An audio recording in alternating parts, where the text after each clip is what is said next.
Hi everybody, Simon Whiteley here. This is just a quick video to talk about a recent event that occurred at Amsterdam Schiphol Airport involving two aircraft that were pushed back into each other and collided. Now, this is quite an interesting video because there's a lot of social media coverage, a lot of people posting pictures and videos. Sid Sharma kindly posted this video. It's a short video which I'll play, and then I'm going to talk about the cast accident analysis and show you a very high level initial preliminary control structure, which is something that I would create as part of an investigation using the cast accident analysis approach, and then I'll talk a little bit about it. This should be of interest to you if you're involved in aircraft investigations, airline operations, ground operations, air traffic control. If you have any comments or questions, I'd really love to see those, so please comment below. So let's quickly watch this video.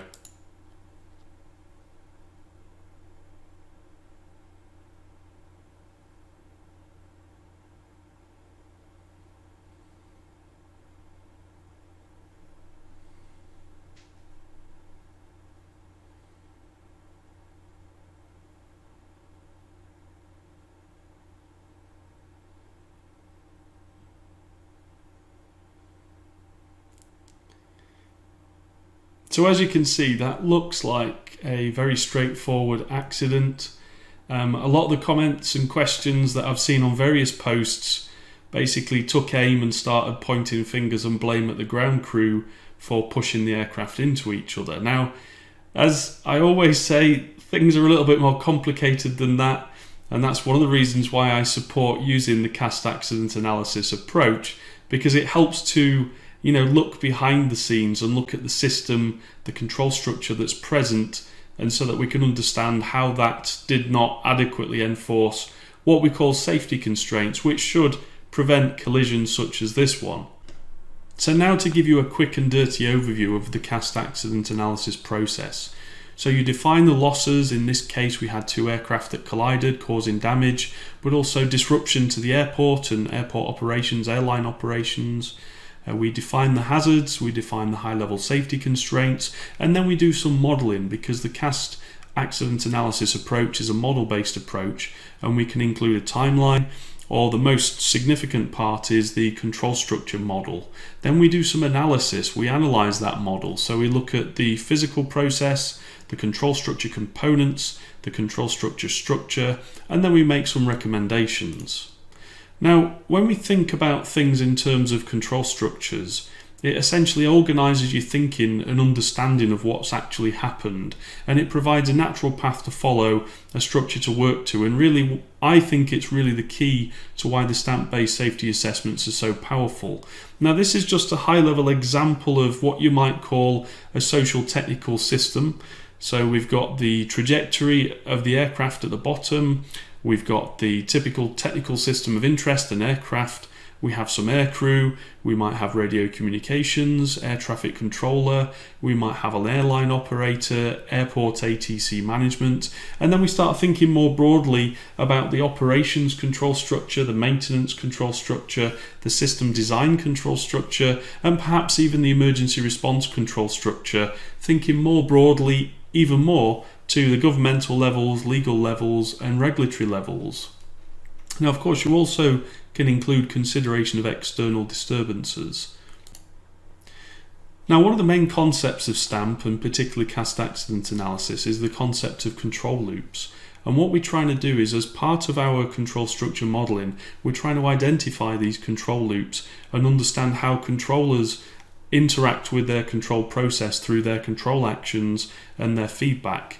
Now, in the cast accident analysis approach, when we're talking about controllers and their actions, if there are actions that contributed to the particular outcome that we're interested in, that we're investigating, then we refer to those as contributory control actions, which is slightly different to the label unsafe control actions that is used in the STPA hazard analysis process. So this is a very high-level overview control structure of this particular accident.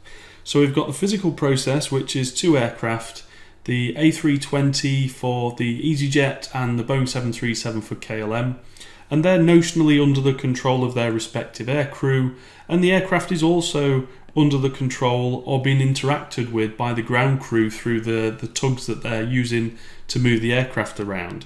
Now, as we start to develop the control structure model, we can add a little bit more detail. So I'm aware that the Schiphol Airport ground ATC were involved, and they were communicating via some form of radio communication with the aircrew on both aircraft. Now, as we add extra detail to the control structure, we're aware that there are airport authorities involved because as part of the the recording of the radio interactions, the ground controller mentioned getting the airport authorities out to begin the investigation, so the aircraft should not be moved so that they can collect evidence. But also that the ground crew are notionally under the hierarchical control of some form of ground operations organisation. Now, I'm not an expert in airport operations, so I don't know the technical terms, the technical language, but as part of the investigation I will be interested to know what these interactions are between those groups, because it may be that this particular airport has multiple ground operations organisations all operating around each other very closely, but not necessarily interacting with each other. So I'd be interested to look at that. Then we've got the concept of the airport layout at the bottom here. Now, the airport layout essentially physically defines the parking stands, in this case D25 and D48, but it also is documented in airport layout maps, which will be presumably made available to the aircrew and the ATC. So it would be interesting to know how that information finds its way around the control structure. So then, as we add more detail to the control structure model, so as I mentioned earlier on, a lot of people immediately jumped on the bandwagon of pointing fingers and blaming the ground crew. Now, when you start to look at the video itself, it's a bit of a grainy video, but it's interesting to think, well, when you're working out on an airfield pan, if you've ever done that, I've driven on a few, they are very big. And being able to see and get perspective is very, very difficult. Now, in terms of the ground crew themselves, I don't know if there was any kind of interactions between them, whether verbally or visually or via the radio. I don't know if that's really relevant in this situation, but it will be interesting to know. But also in terms of the visual feedback of these two ground crew. So there's a lot of people that commented, the ground crew were on their mobile phones, they were distracted, they weren't watching what they were doing. Well, actually, is it reasonable that they could see and avoid something like this, given the physical circumstances? I'm not sure it is. I'm not sure that is the case.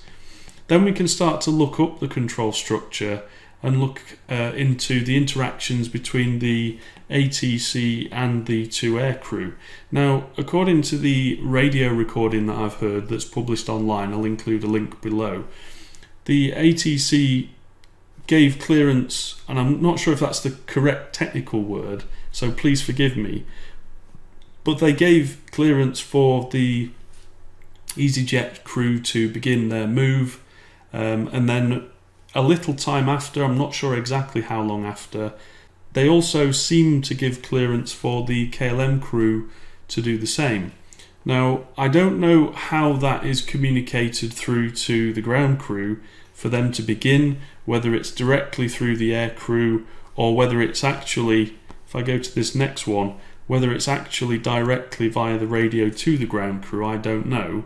But in terms of the moving of the aircraft beginning, it originated from the air traffic control, ground air traffic controller, via the radio equipment and then on to the ground crew, who then started to move the aircraft. Now, it will be interesting to understand why the air traffic controller issued those commands, if that's what they were, whether it was for information or not. It's not really clear to me. I'm not an air traffic controller, but I would be interested to understand what language and terminology should be used in that particular case. So let's look more closely at the air traffic controller then. So conceptually, we know that they've got some form of control algorithm which defines their behavior, how they act, the things that they say, the way that they do things, the standard radio phraseology they might use, and also a mental model. Now, it was mentioned in the video, in the radio telecommunications recording, that the mental model apparently of the ground ATC was that this aircraft, the Easyjet aircraft, was actually on, I think it was the H or Hotel platform and not the Delta platform. Now, that might explain why the air traffic controller behaved the way that they did. But really we need to look back and try and really understand, well, why was their mental model the way it was? And also, what about their control algorithm?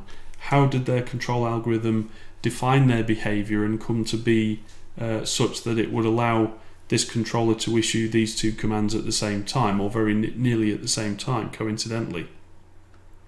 So let's start to look even further back then. So we know logically that there must be some form of airport, airline, or gate slot management, and I apologise if I'm mixing lots of terminology there, but there must be some form of coordination with regards to where the aircraft are going to be physically parked, where the aircrew and the passengers go to board, and then ultimately how that information finds its way into the mental model of the ground ATC operator.